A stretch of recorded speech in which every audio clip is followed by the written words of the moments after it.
I want to start by giving a big thank you to Beth Israel Deaconess Medical Center for allowing us to use this case.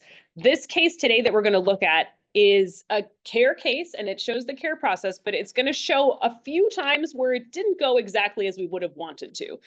Historically, we've heard from you all, like, we'd like to see something that's not perfect. And so we're going to show you something that's not perfect. And the reason why this is so important and why I'm just really grateful to Beth Israel Deaconess Medical Center is that this happens to all of us. Every single one of the institutions that implements care, sometimes things do not follow the process every time. We wish they did, but we're not perfect. And so what we want to do is show you when we go off track, how can we get back on track? And what are the things we should be looking for as we are using this process to say, oh, that went out of bounds. How can we pull it back? How can we bring it back to where we want it to go? So today we will show you a video simulation, and then we'll have our panelists here today from different care sites. Unfortunately, Karen Fiumara from Mass General Brigham is sick today, so she won't be there. But any of the care participants that are in this room right now, if you want to respond as well when there are some questions, that would be helpful as well. So, so we'll watch some video clips, have a discussion of the first two clips, then we'll watch another set, and then have another discussion about that piece, okay?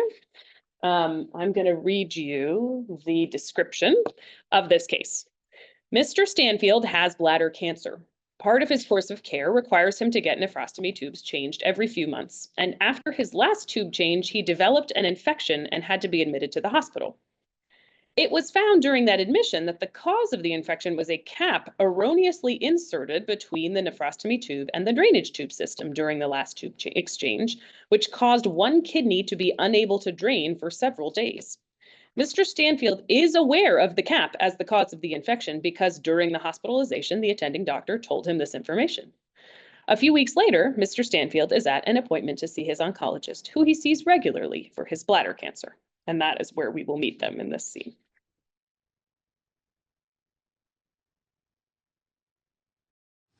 Okay, well, good. I'm glad to hear that the regimen is going well, and you seem to be doing okay. Is there anything else? Well, no, but did they tell you about what happened, this whole thing with the tube and the cap? Did you know anything about that? Yes, I did read that on the discharge summary after you left the hospital, that they also replaced the left tube along with the right because of the blockage. Well, actually, I was, this is the discharge summary that I was given. Okay. And I guess they found out there was some kind of plastic cap that was blocking the tube, but I don't have any idea, no one seems to have any idea where it came from or why it was there. It had to be from the exchange they did back in December. But honestly, doctor, that tiny thing, I don't know if you know this, caused me so much trouble. I mean, I'm glad they got it out. Oh. They got new tubes in. They got me on medication. And I honestly was like a new person after like 2 days. But again, to be honest, I cannot stop thinking about that cap because it doesn't seem right that this ever should have happened, that I should have been hospitalized for something that wasn't even supposed to be there. Oh gosh, yeah, I'm so sorry to hear that, and I appreciate you bringing that up and letting me know that you're thinking about it. That definitely should not have happened, and I'm so sorry, to hear that you went through that and for everything you've been through. I will say that we do take safety events like this very seriously here. So we have a pathway for how to escalate this and how to figure out what happened. Okay, well, that is my main concern because I don't want this to happen to someone else. It was really awful for me and my wife, and so can you tell me, like, how does this work when something like this happens and, people look into it? Like, what do I do? Sure. Well, I think it would be good to do this. I have a way that I can report this, that it goes to the healthcare quality team, and I'll give them all the details that we have, what happened, when, and how you were feeling leading up to it. And then they'll review everything we have and try to figure out what happened. Okay. That sounds good. A few years ago, I had someone from Patient Relations, I think it was called. Yep. I had a problem scheduling my appointments. I think I still have that card actually at home. I was wondering if I should call them about this. I was just thinking that it might be a chance for me to sort of tell them about everything and the toll this has taken on me and my wife too, to be honest with you. It was tough for both of us. It was a lot. Yes, I'm so sorry. And I think that would be a good idea. Patient Relations is actually part of that same healthcare quality team. So I think that would be a good group for you to reach out to. Okay, thanks, Ellen. That'll be good. I'll do that. I really do appreciate you bringing this up because it's important for us to know things like this that happened, and so we can try and prevent this from happening in the future. So I think if we both put in a report, we should hopefully get a response sooner rather than later. So. Good. I think that we both have that same desire to prevent this from happening. Oh, to someone else, absolutely. so. Yes, it's Yes. important. Well, then I think that's it. So thank you. Okay. And so let me know if you have any questions. You can reach out anytime. And I appreciate you coming in. It was good to see you, Mr. Stanfield. It's good to see you too, Doc. Okay, be well. Thank you.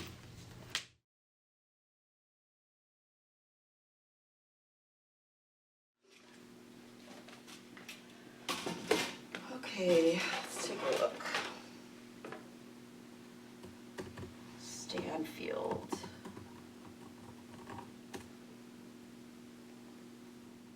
Ooh, I don't see anything in here about a cap being left on. All right, I'm gonna put it into the STARS reporting system, and even if it's been entered, it's better to have 2 entries than nothing at all.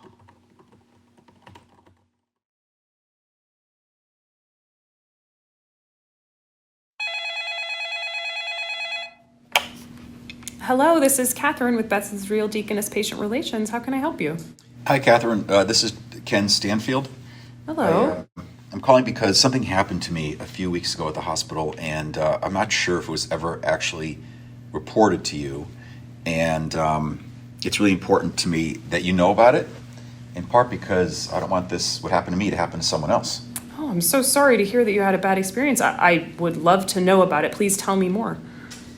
Okay, well, I was in the hospital changing my nephrostomy tube. I've had these changed many times before, as you may know, but somehow a cap was left on one of the tubes and caused an infection, which put me in the hospital for several days. It was horrible. The doctor told me they found this cap, but they didn't know how it got there.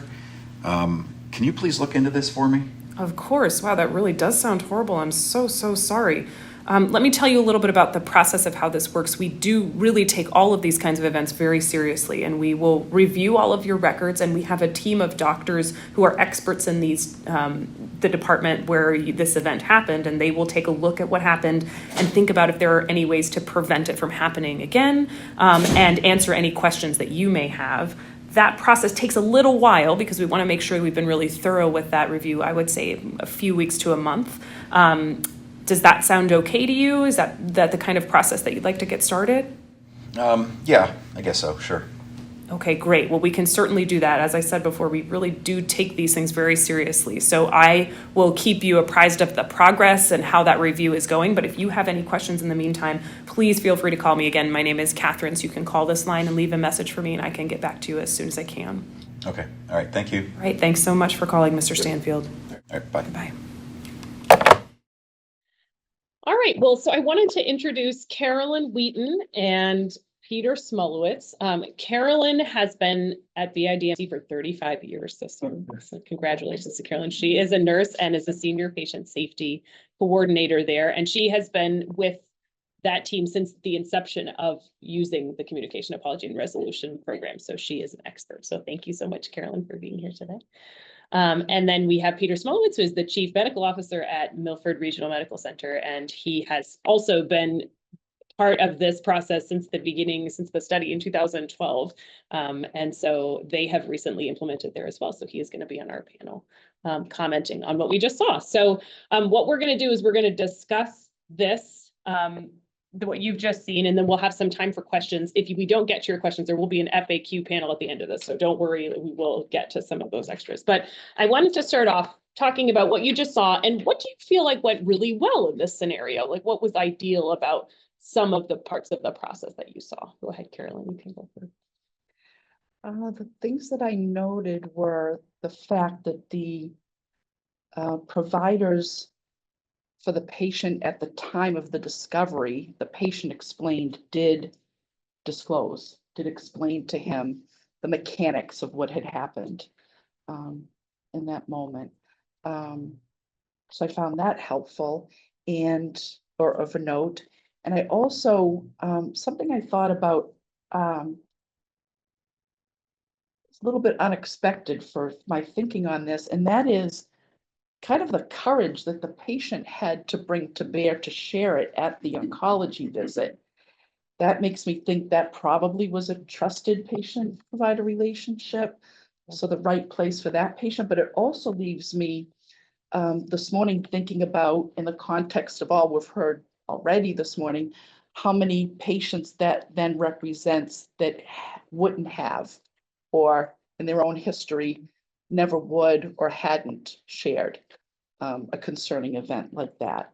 So always thinking about it in terms of the case at hand, but how many cases it might represent where things went differently and we were never made aware Right. of such a concerning experience. Yeah, I think that's really important to point out, that the supportive relationship that was existing allowed that to happen, but maybe not for every patient. Some patients wouldn't feel that way, but at least there was that relationship there. So that makes more sense. Yeah.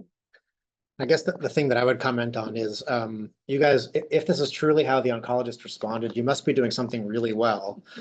Because I think most hospitals, clinicians would not have the knowledge base and sort of the frame of reference to know, hey, we actually have a process for this, where I can report this to somebody, she knew who to report it to, and that there actually would be a process. Say from a realistic level, we try, but I don't have the expectation that all of our clinicians are going to know how to do that. If they can just report it and let us take it from there, that's fine, because we should know the apparatus. But I think in this case, the oncologist was remarkably skilled at knowing what to do with the information when she received it, as opposed to saying, gosh, I'm sorry, and then it evaporating into ether, and then we're back to sort of, causing more patient harm. Mhm. Yeah, I think that's a really good point. I think in a lot of the sites that we implement at, we do try to strike that balance between what do providers need to know to help their patients in these situations, and balance that with how much can they remember about all of the things that really will happen, right? Because they have so many things that they have to think about. And I know that Peter and on other sites, they really want to emphasize report, and then we can help you. Like, if you could just report it to us. So I think that it was great to see that there are some providers that know even more, but as long as they know what to do when something isn't going right, that can help us a lot as a team. So what do you think about, what would you have wanted to go differently in this scenario that you saw here? Peter, you can start. I mean, I think ideally it would have started on the initial sort of discovery of what had occurred. So rather than, I mean, it's great that the clinician said, hey, we know this cap got in the way and it caused your infection. But ideally, the reporting and the intervention from the system side would start then. Yeah, I think that makes a lot of sense. And then you can sort of activate that process as soon as possible. Luckily, it seems like for this patient here, he was able to bring this up on his own, but for a lot of patients, as we said, that the harm is continuing the longer it takes to communicate. Right? Carolyn, it also starts, that circumstance starts the life cycle of the case with some already challenges, not knowing a lot about what the disclosure conversation actually was. It seems at this time like we're blinded in that moment to whether there was actually an apology before the oncologist was able to provide one. So in thinking about a long time down the road for this patient in retrospect, where will their imprints be for where the apology came from? It's all not yet known by anyone who will be then taking the handoff of the case and doing the important review work. So I think that's something worth noting. It makes me think, for any of these places where I'm seeing in the same moment that you are some of the lapses or places where we wish things had gone better. It makes me think, for each of those, what are the resources then that might have helped in that regard? At the medical center, we have something called a 3Help pager that offers 24/7 contact, one-on-one contact with anyone, staff or provider who's in the very early moments of responding to an adverse event, where they can get coaching regarding what to do from here on the communication and the documentation, of course, that typically goes with that. So that's something that I just thought of as a resource that we've built out in response to this need that comes to mind. I could just make two more quick comments. One, just related to the 3Help thing. I was part of at Beth when that started, and I think it's wonderful for hospitals to have that. But just to say, not every hospital is going to be of the size and the scope that needs something like that. We've taken a different approach at Milford, which is 148 beds, 600 overall clinicians, but really 250 within the hospital setting that kind of I have familiarity with. So there we've taught them to reach out to their direct line of supervision, their chief, their chair, their nurse manager. And then it comes to really the next level is the CNO or me. So it doesn't have to be that you have a complicated structure, but it has to be that you have familiarity within that structure. The other piece I would say is, and this gets back to the beautiful talk that Loggie gave earlier, which is this was just a cap, right? It wasn't anything big. Obviously that's tongue in cheek, but it's up to the patient's perception of what the problem is and how big of a deal it is. So, and that's why I would even Log on your slide, you had said you want all cases with serious harm to go through this. We will take it a step further. And I've taught our team any unanticipated adverse event, whether there's serious harm or not, any unanticipated adverse event or adverse outcome causes us to go down the care pathway. And that's because you can't speak for the patient in terms of what the harm is to them. Let them tell us what it is. Yeah, I love that. I love that. And sort of going around what you're saying in the patient relations area, when the patient himself brought up patient relations, I'm sure that's very rare that a patient that knows what patient relations is and how to call them. But is there a way that you would have suggested that the provider bring that up themselves, or would you just direct them to report that event and then that can kind of go from that nexus? It really, in my experience, happens in the field either of both of those ways often. That absent the provider having firsthand knowledge to offer that as part of the toolkit in the original conversation with the patient, we know that as a result of the case coming into our reporting system and the review process starting, that will then work hand in glove with our patient relations colleagues.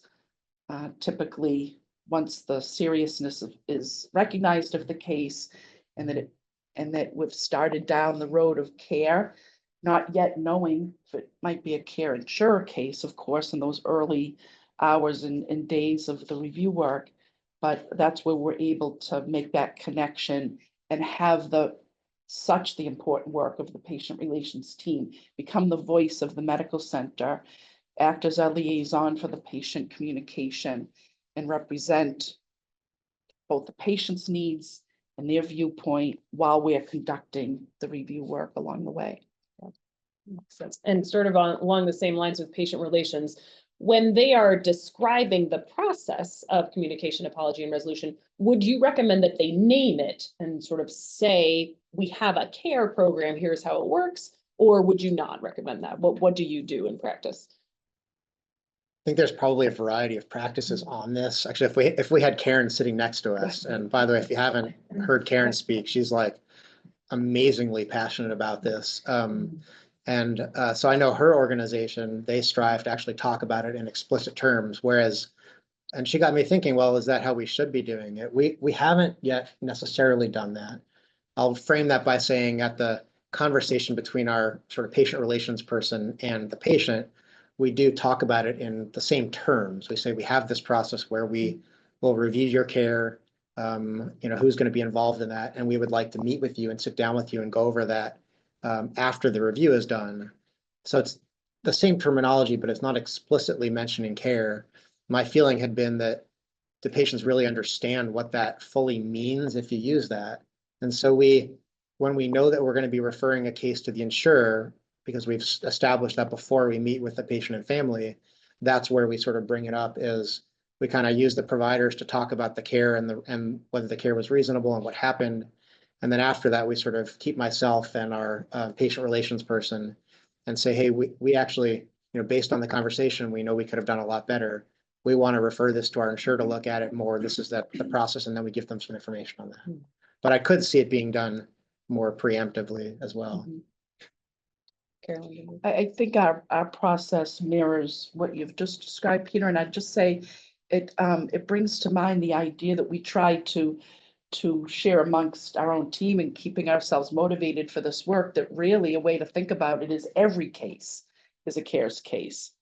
It's a matter of degree, and it's a matter of which steps will be most important for an individual case. But if we approach every case at the beginning, thinking that just by having come to us and the patient having had this experience, which you just described so well, that's enough for us to be thinking in terms of the CARES philosophy and steps. Yeah.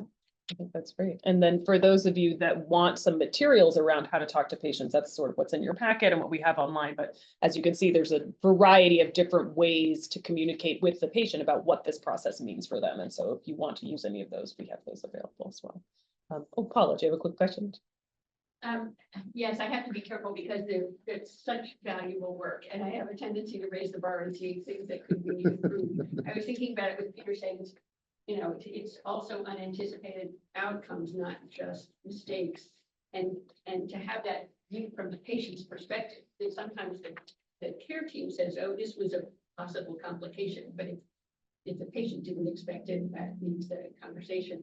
I was also thinking about it with some concerns we heard from patients when they heard that the care met the standards for the organization. And you're thinking they had a terrible experience. How can you say that met the standards? Even bad communication is a problem with standards. But I'm sorry. So my question was, I'm not sure I heard Catherine. I'm not sure I heard Catherine say to the patient, "We will get back to you." It was, we have a process to investigate. Now, maybe I just missed it, or it wasn't as obvious as it could have been. Anyway, Yeah. I noticed that I didn't think I heard, "We will definitely follow up with you." It was, "If you have any questions, you can call." Right. Yeah, no, I think trying to make it really explicit that the patient is part of that discussion and that we want to hear from them, and then we will get back to them, not just to tell them, but to discuss with them those concerns and what we found. So I think that's a great point. Great. So we're going to watch the next section of this. Hold on one second. Okay, so this is part 2. The review that they did determined that a cap similar to what may be used at the end of an IV tube was discovered on the left nephrostomy tube in between the catheter and the drainage tube system with the nephrostomy bag. It was noted that although both of the nephrostomy tubes were replaced, this cap was only found on one of the catheters or tubing. This cap is not part of the normal setup for this procedure in IR. The nurses and physician in this case were interviewed, and they did not remember applying a cap to the tube. The IR tech was no longer at BIDMC and was unavailable to be interviewed. When, why, and by whom this cap was applied was not able to be determined. This was a serious reportable event, and therefore the bills were properly waived for this patient. The healthcare quality team made plans with the patient for a resolution conversation meeting. And that is where we will enter this scene, not the resolution meeting. Mr. Stanfield, thank you so much for coming in today. We really appreciate you taking the time to meet with us. As we previously talked about on the phone, the purpose of the meeting today is to answer any questions that you might have about what happened with your nephrostomy tube and to get you some answers about what we've been able to unearth from our review of this event. This is Dr. Simpson. He is the Quality Improvement Director for Radiology, and he's going to talk you through some of the things that we found. Okay. Nice to meet you. As Catherine said, I'm a radiologist here at BIDMC. I'm also the physician director for the quality and safety work in radiology, including in the area where you have the tubes exchanged. Okay. I'm the person who led the investigation. It's what happened. I really appreciate the chance to meet with you and to bring you up to date on what we found. Okay, it's nice to meet you. I'm really interested to know what you found out. Sure. So as part of the review, we looked into your medical record with a focus on the notes for the tube change in December and the tube change in January, where the block tube was changed over. We also interviewed the 2 nurses and the doctor who took care of you in interventional radiology in December. Unfortunately, one person we were not able to interview was the interventional radiology tech who was there. This person's role typically is to assist the nurse and the doctor during procedures. He had left BIDMC in late December to relocate and was no longer available for us to be able to speak with. Okay. I do remember who those people are. A lot of them on the team that you mentioned, because I've done this every month for a few years now. Sure. So let's go through what we found. What we determined was when you were here in January after becoming sick and noticing less urine coming out of the tubes at the tube change, that there had been a small plastic cap, which is similar to what may be used at the end of IV tubing, was discovered on the left nephrostomy bag, in between where the catheter is and where the drainage tubes go to the nephrostomy bag. I think you had said that the team had mentioned this to you at the time that it happened, but I wanted to make sure that you knew exactly what we had found. And we believe that the cap was placed there during the tube change in December. In looking back, we know that this cap is not part of the supplies normally used for this procedure in IR. It's not something that comes on the tubes in the package and needs to be removed, nor is it something that is used on certain other types of tube replacements. The two nurses and the physician were interviewed. They did not remember applying a cap of any kind to the tube. And as I said, the IR tech is no longer at BIDMC, so we really don't know what he might know about the cap, if anything. So in the end, it remains an unanswered question about when, why, who put the cap there. We unfortunately just don't know. But we've taken a number of steps to address what happened regardless of how it got there. And I can tell you a bit more about that, but for the moment I wanted to pause here to see if you have any questions for me. Well, as you said, it is definitely frustrating that you don't really have an answer to this question, because my whole concern is that this not happen to someone else or to me ever again, and I guess we'll never know how it happened, and that's definitely frustrating. And also, I can't believe you can't find this guy, this IR tech person. Yeah. It's frustrating. It is frustrating. We always want to know as much as we can about how did this happen, and he unfortunately is just not able to be contacted. We've tried a number of ways, but Dr. Simpson will elucidate this a little more. We do want to make sure that whatever we put in place will prevent this, no matter how it happened or who did it. Yeah, and I also can sort of appreciate your frustration with this. We want those answers as much as you do, and even without that, I think we know that we can put in place some process to make sure that this hopefully never happens again. The error that we made is one that we deeply, deeply regret, and I want to apologize to you both on behalf of radiology and BIDMC for what you've been through as a result. Well, I appreciate the apology, I do. But, as I keep saying, this was really an awful experience. I mean, really bad for me and my wife, and I just don't ever want anyone to have to go through this again. And so, I come here every month, and I really do like the people here, even after all this. But honestly, I think I'm always going to be worried about whether someone else is screwing up, and it's going to cause me some serious infection that's going to keep me hospitalized for a bunch of days, like this happened. And I don't know. I guess I'm not fully satisfied, is what I'm trying to say. Mm-hmm. I can't possibly understand how you feel about it, but what I can promise you is that we will put in place processes to hopefully ensure this doesn't happen again to you or anybody else. We have started by sharing this case and what we've learned with the staff who do this procedure. We've done education sessions on the correct steps for the procedure with all types of clinicians who are involved in it. And we've highlighted that the tube should not be capped at all, but education is not enough, right? So we've also made a change to the form that's used at the end of the procedure that prompts the clinicians, including the nurse, to confirm that the tubes are flushing properly all the way through. So this is a new requirement and part of sort of a checklist form. And that makes sure that the flushing is to be well documented before the case ends. So if there had been in place that step in your procedure where we had to confirm that it would have been flushed before we ended the procedure, this certainly would not have happened. All right, well, I guess we'll see how it goes. My next appointment isn't for a while, so I guess we'll have some time to really think about all this.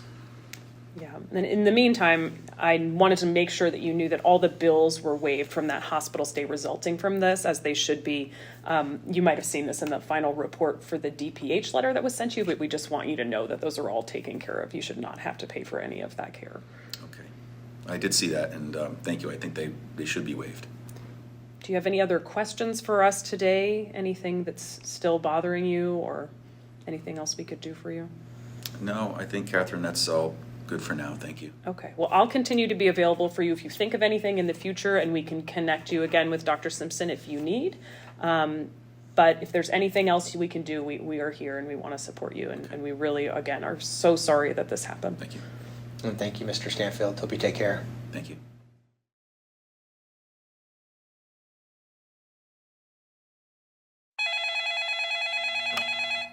Hello, this is Catherine. Hi, Catherine. It's Ken Stanfield. We talked a few weeks ago. Do you have a few minutes to chat? Yes, I do, of course, Mr. Stanfield. My next meeting isn't until 9:30, so I have plenty of time. How are you doing? I'm doing okay. But I've been thinking about this whole situation for a while now, and I wanted to get right to the point, to see if there's a way for me not just to have my bills waived or whatever, but to also get financial compensation for what I've been through, because it really was awful. And also, I don't really know what the implication or the consequences, whatever you want to say, are going to be to my kidneys in the future. This caused me a lot of problems. I was hospitalized for a few days, and I just don't know if this is going to impact how my kidneys are going to function in the long run. I know they're going to continue to test in the future to make sure everything's okay as a result of this experience, but it's just something that we just don't know yet. Yeah, of course. I understand what you're saying. I'm glad you called to let me know what you've been thinking. Yeah, I've been going back and forth on it, so I just thought I would ask. I know you explained to me a lot about the hospital billing practice, and it seems like I should just get something in addition for what I've been through. It just shouldn't have happened. I think I suffered a lot. It was a lot of pain for a few days, and my wife was also extremely anxious about the whole thing. Like I said, I don't want this to happen to someone else, but I also have to make sure that if something happens to me down the road because of this, that's taken into consideration. Yes, I understand. I think so. We do have a process for this. I think the best step really is for me to connect you with our malpractice insurer. They handle all kinds of financial compensation for events that happen, and they're called CRICO, CRICO. And what we usually do is connect you with them to, and they'll review your case and discuss with you some of the harm that has happened and how you feel like it's impacted your life. Does that sound okay to get that process started? Yeah, no, I just thought the hospital would be taking charge of this. I didn't know there would have to be an outside insurance company dealing with this, but if that's the way it is, that's the way it is. Yes, that is the process that we use in our hospital. Not all hospitals are like that, but for us, that's the way that it works. But I'm happy to connect you with them. They'll probably call you in the next week or so once I set that up. They're called claims reps, so they may introduce themselves as that. But if you don't hear from them in the next week or you have any questions in the meantime, please call me and I will help with that. Okay. All right. Well, thank you. I appreciate it. Okay. Yep. No problem. Have a great day, Mr. Stanfield. So the patient was given the name of a CRICO claims rep, but they didn't reach out. And 6 months later, an attorney filed a claim letter on behalf of the patient, naming a physician, other clinicians, and the facility. A settlement negotiation took place between the attorney and CRICO. The patient and his family received compensation for this injury, which was allocated entirely to the facility within 6 months of the claim letter. Okay. So. All right, so I'd love to hear from you all again. What do you feel like went well in this resolution piece of this that you saw? What stuck for me was the physician reviewers willingness to go right to the language of error, apology as as part of the overall explanation to the patient. And something else is the consistency of the same patient relations rep being able to walk this through with the patient from the beginning of the first phone call, the availability to be present in person at that meeting. Might be something that we presume happens all the time, but not always. So that's notable for me. And then the ongoing just courage and willingness from the patient's perspective of being able to continue to share what he's feeling and thinking, and acknowledging in the room that what's been provided at that meeting is not quite meeting all of his needs. Mm-hmm. Yeah, I think those are great points. And that's a great point about the consistency of the patient relations person, and whoever you have communicating with the patient in this process, having them feel supported by the same person that they know, and they don't have to keep re-explaining their story. It's a great point. Peter, what did you think went well? sometimes I think it's hard for me to comment on when I'm part of the video because I keep focusing on the bad acting. of my own part. But what I would say, yeah, I know.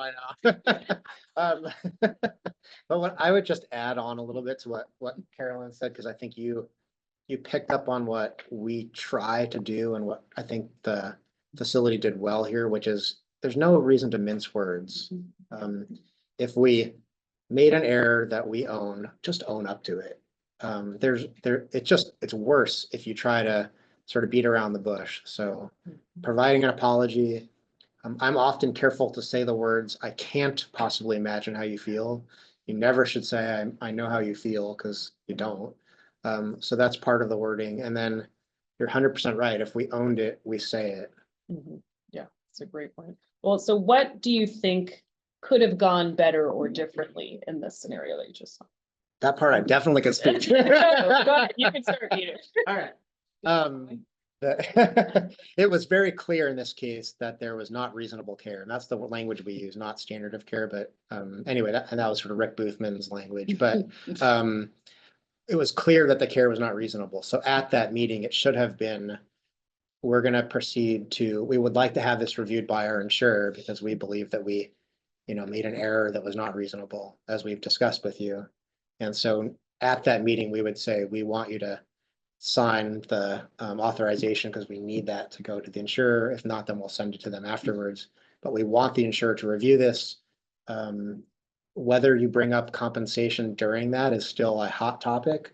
And I think it depends on some things, but I think it's sort of implied that we're saying that we want another, a sort of more unbiased party to review it, but also potentially come to the table with them for resolution. So that should have happened, I think, at that meeting.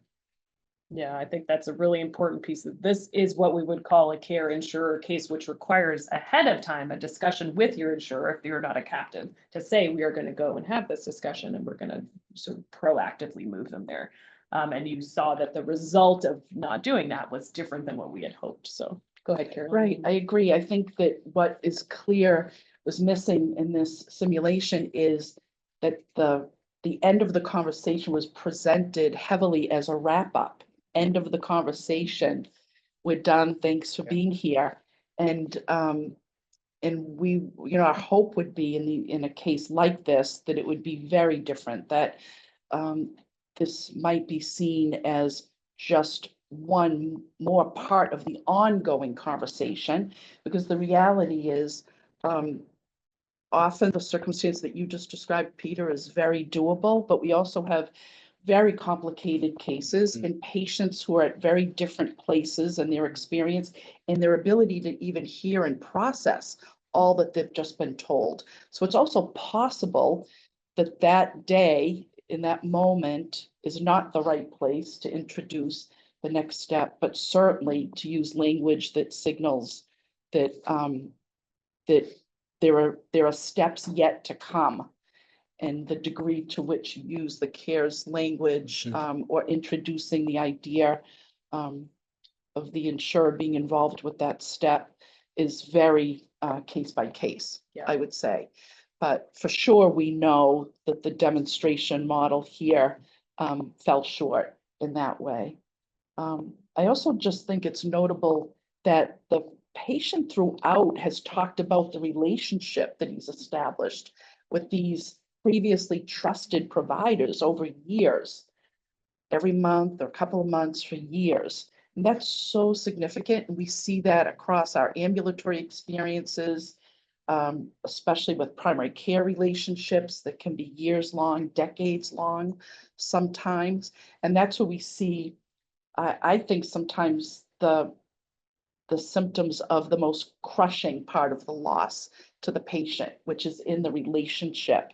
And that this patient continues to signal to us that his hope is for salvage somehow, and to be able to retain that and to move on with the same team, I think is amazing and something that we do see. And I think it's both where it can make this CARES work the most challenging, and at the same time, in the end, can be one of the most rewarding pieces of the work in the times when we can salvage, or sometimes even it ends with parting ways, but with a level of respect that wouldn't have otherwise been possible without the CARES process.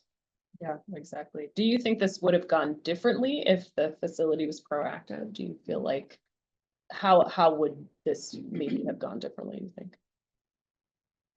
I think that in the case, I just want to, before answering your direct question, point out that this is all about the challenges of the timing and meeting the patient, you know, while recognizing this is a team of people that are managing a number of these cases at any given time.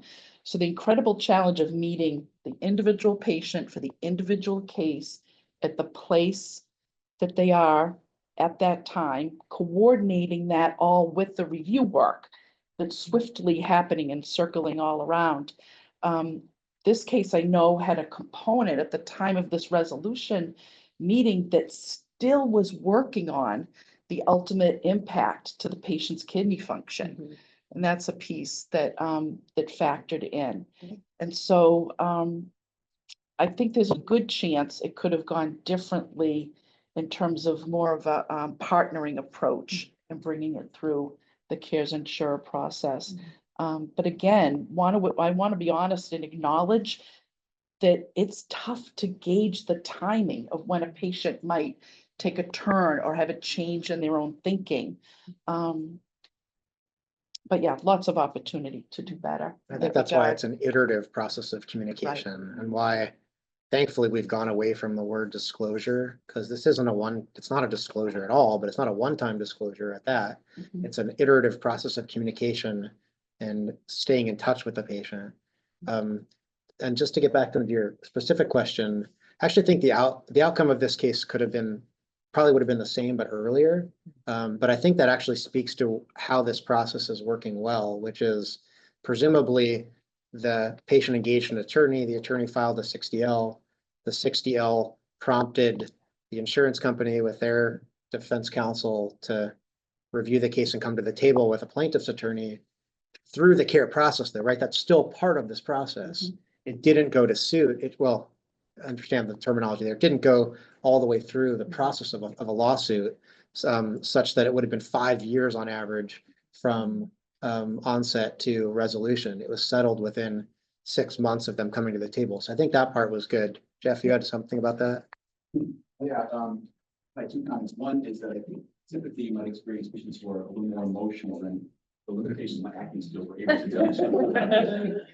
And so there's that. But the second thing is what I think was missing in this. And this is a challenge that I think Carolyn mentioned. It's like, at what stage in the process might you anticipate that the patient should be referred? And I still know this sounds self-interested, but we do have these attorneys, myself included, who understand the care process, who understand that they would reduce their fees, who understand that the process is not to turn it immediately adversarial and to seek early resolution.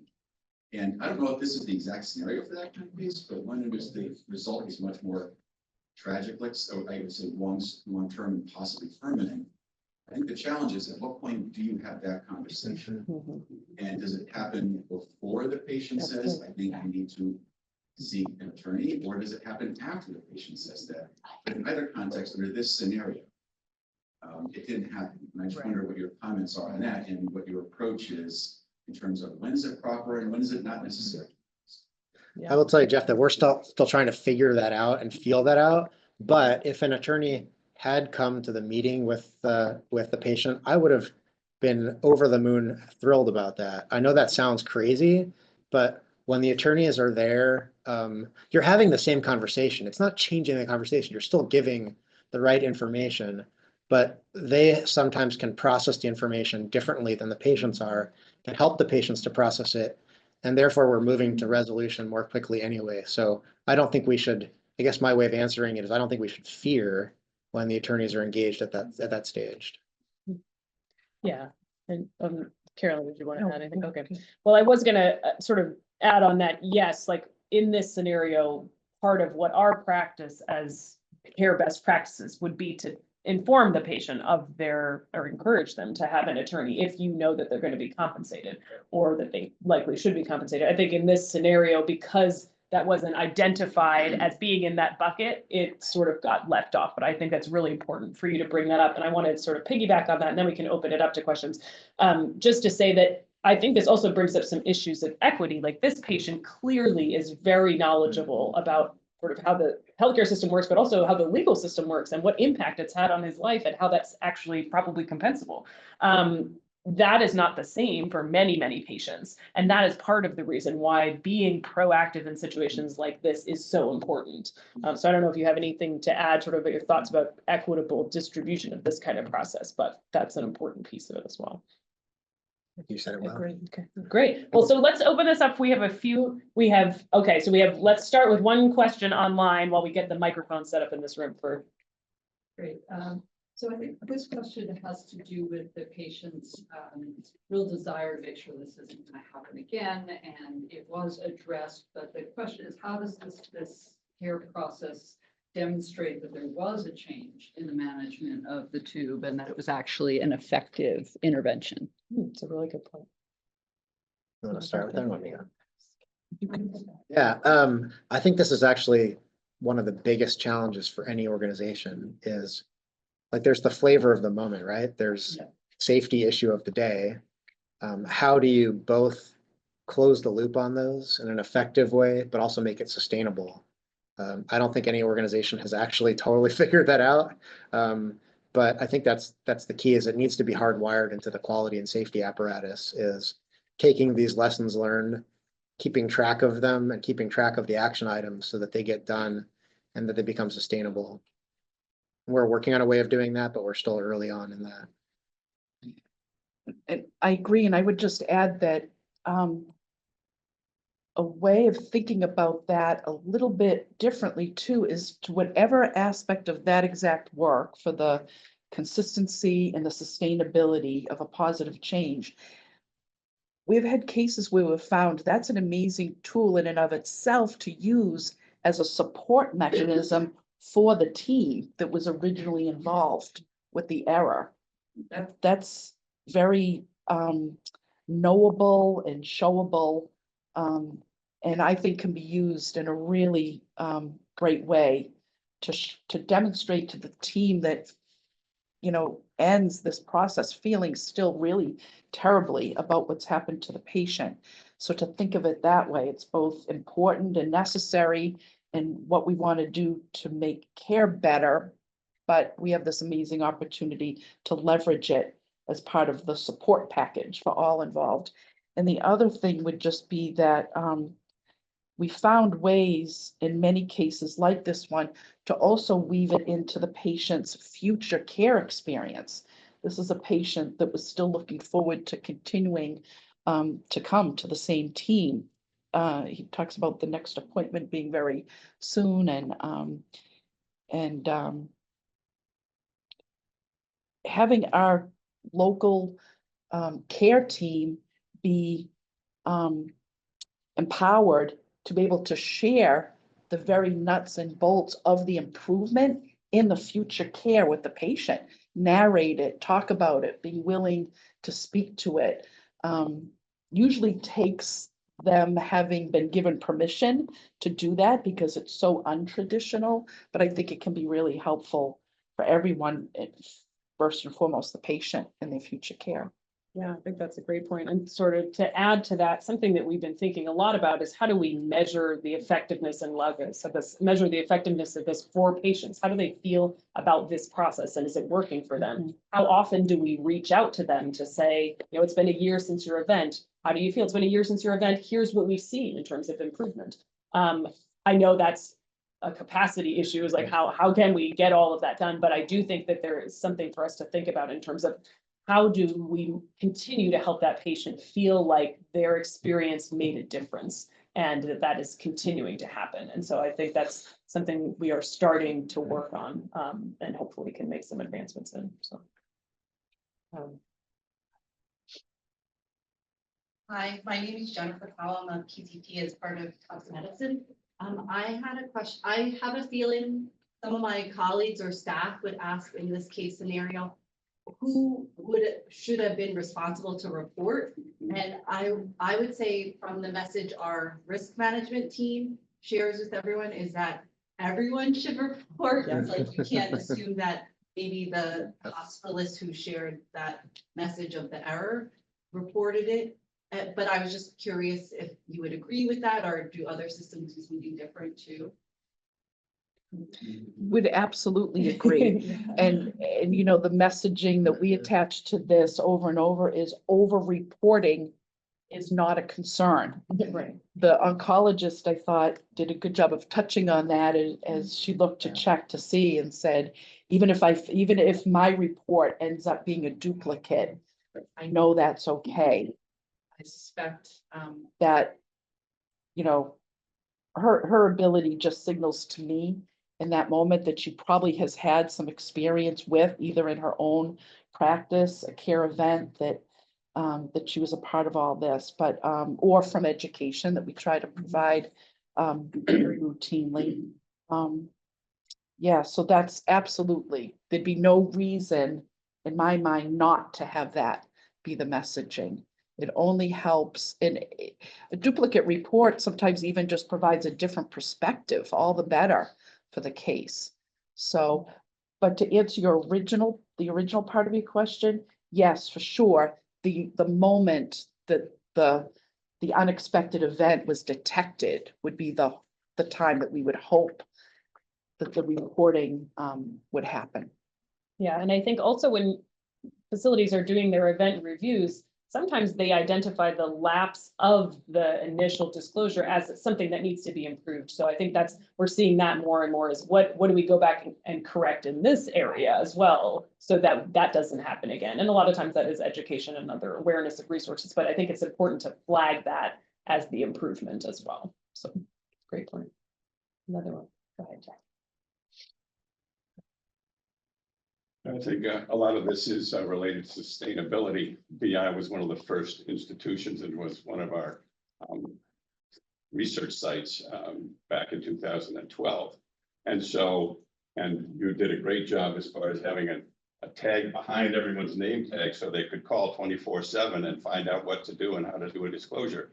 And yet it's clear this was never reported by the interventional radiologist who discovered it. So you're already behind the 8 ball. When the oncologist looks back in the record, there's no mention in the medical record of this. It wasn't even that they didn't report it, which they should have done, but there wasn't even disclosed in the medical record.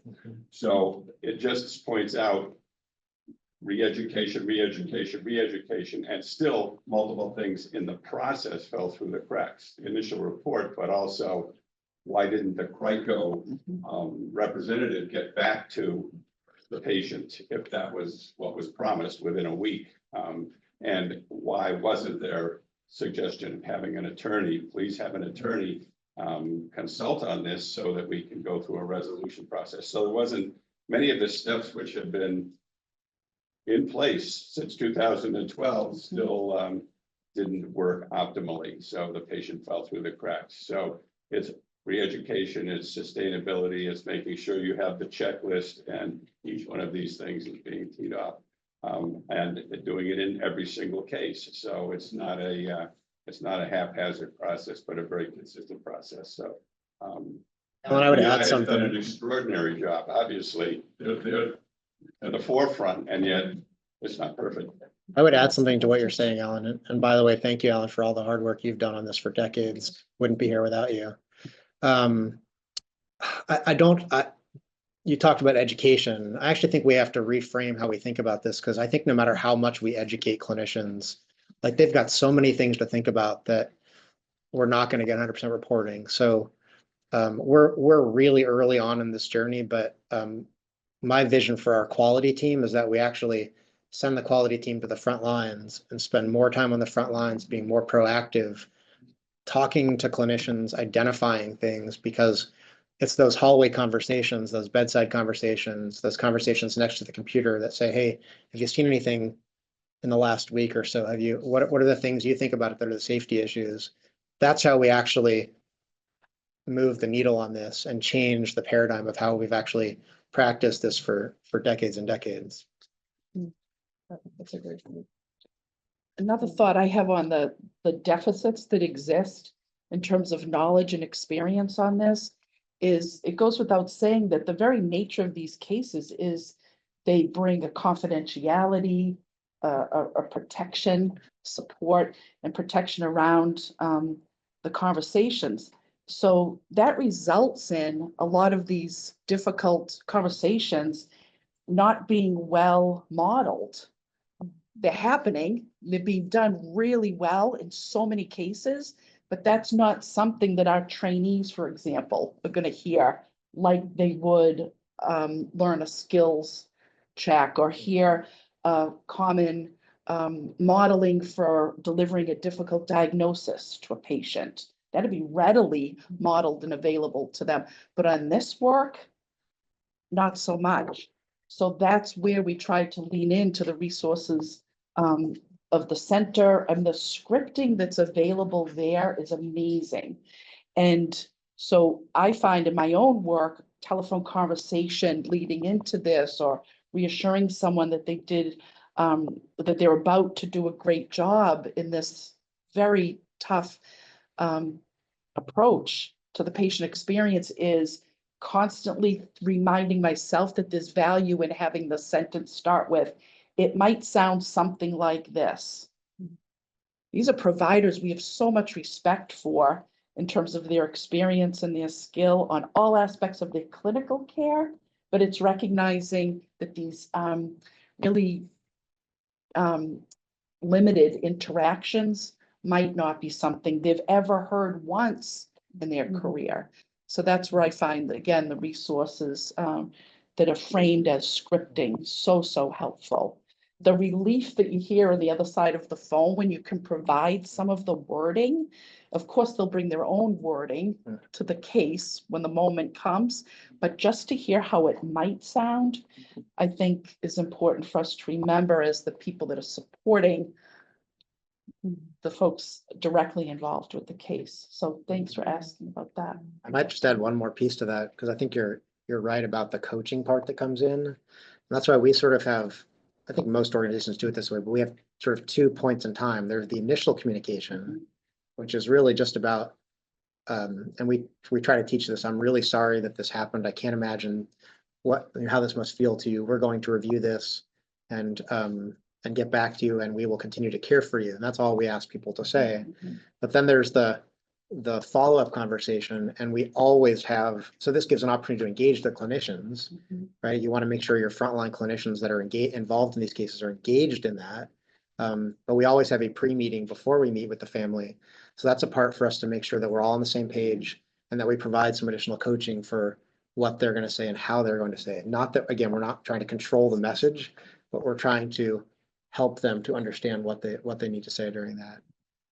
Yeah, and I'll just add, I think in terms of process at these facilities, we need to have a multi-pronged approach that doesn't rely on one type of reporter or one thing going exactly the way we do. So even, for example, there are many cases in all of our facilities in which the clinician might or might not disclose that exactly in time, exactly as we would have liked to. So we have another part of the process where when the team hears about the event, they go there, they send patient relations, or they say, okay, what has happened so far? What else did we miss that the patient needs to know right now? Because some things are going to be missed. And so how do we create those backstops so that the process can still support the patient through it, even if some of the things didn't go well? Same with reporting. So we know that not every provider is going to report. What are some other ways? And Peter had that really great suggestion of sending healthcare quality to the front line. But there are other systems that are just coming online right now, monitoring systems for medical records to be able to, in real time, see what's happening. So there are things coming, and I think we need to be able to be flexible enough to have all of those pieces filter into this process. So. Carolyn, I just wanted to say, you're right. Patients that are listening, sometimes they hear one thing. Like when Jeff said, what do you mean you couldn't find the tech?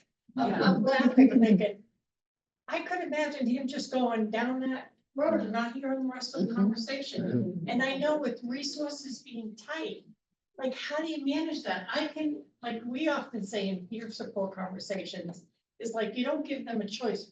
I'm gonna, we talked once, I'm gonna get back to you next week to check in with you, how you doing?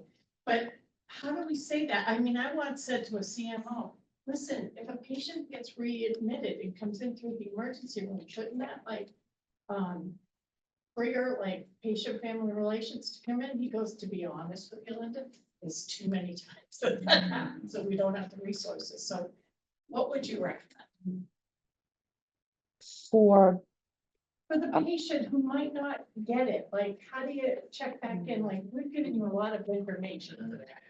right, How do you kind of frame that? I think a couple things come to mind. One is the partnership between the patient safety coordinator who's shepherding the case through the review process, being in hand in glove partnership with the patient relations teammate who's responsible for the communication. I find that works really well, that every time there's an update about where we are with moving the case forward, are we sure to have the patient relations person who's thinking about the patient communication piece at the table in the conversation? And then it can be something as simple as thinking ahead to check-ins, bringing the case back onto a radar screen. Because I agree with what Peter talked about. Often we have great resources and attention for the very beginning of the case. And we for sure do it in the later part of the life cycle of the case. It's this really challenging middle when lots else is happening, in other cases all around us, to keep that central while acknowledging, it made me think what Lauga shared in his presentation just even makes even more wide the perspective for me about, are we doing a good enough job with appreciating where the patient is even starting from with this experience? And then how are we pivoting and meeting their needs all along the way? It will be different for every single case, and that's the challenge. We have time for one more question online, because I know we haven't gotten to too many of them. There are hundreds of them. People are interested. This may not be the shortest answer, but so in this example that was prevented, the care the patient received clearly did not meet the standard. So it made sense to explicitly state this. What is the risk in discussing standard of care when referring to an insurer, when there's a chance that the findings will be that the standard was indeed met and the patient may not receive any compensation? It's a great question. I mean, I can start by answering that, in that the process that we tell all sites to follow is, before you're having this resolution conversation, you need to speak to the insurer about what is going to be said and how it's going to be presented. Usually that team can do some work ahead of time to get a pretty good idea of, is it going to meet the standard of care or not? Now they may do another external review or do some other kind of process, but we usually want to be very close to on the same page before that conversation is happening, so that we can set the right expectations. So in this case, it was very clear, and I am sure that that discussion with the insurer ahead of time would have been, it's clear, and they would have looked at it and said, it seems clear, let's move ahead with this. There are going to be some cases in which that is a gray area, and that would have been set up differently with the patient. It would have been, you know, we can't really know based on our investigation, but there are some other processes where you can get more information and try to determine whether that was the case. Here's how we do that, right? So you would set it up differently, but in all cases, you want to speak with the insurer before, so that you're all on the same page, not going in two different directions that makes the patient feel like they're, you know, bouncing between people that aren't communicating. So I don't know if you all have anything to add. I think this is probably just speaking to what one of the biggest challenges is within an organization, how do you determine reasonableness of care for cases? There's some cases that are very clear that the care was reasonable.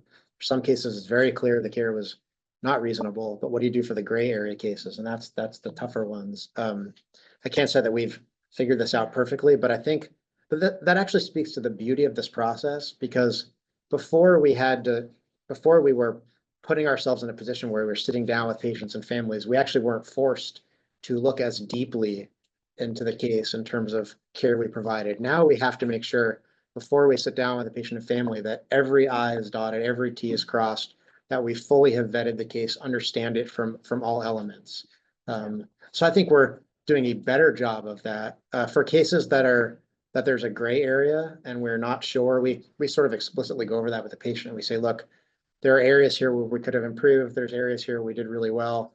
We would like to send this to our insurer for another opinion, so that we can have their experts look at it. And I think most people understand that and accept that. The cases where we've probably gotten into, I shouldn't say into trouble, but where we might have misstepped is that we were too easy on ourselves. And where we probably concluded the care was reasonable, even though deep down inside, we knew there were some elements that maybe weren't. And so those are the cases that should have been dealt with in that way. Yeah, that makes sense. So we are running up against time. We have lunch afterwards for all of you, so welcome many questions and discussion during lunch, but I'm gonna wrap this up so that Peter can wrap us up for the day. All Thank right. you all.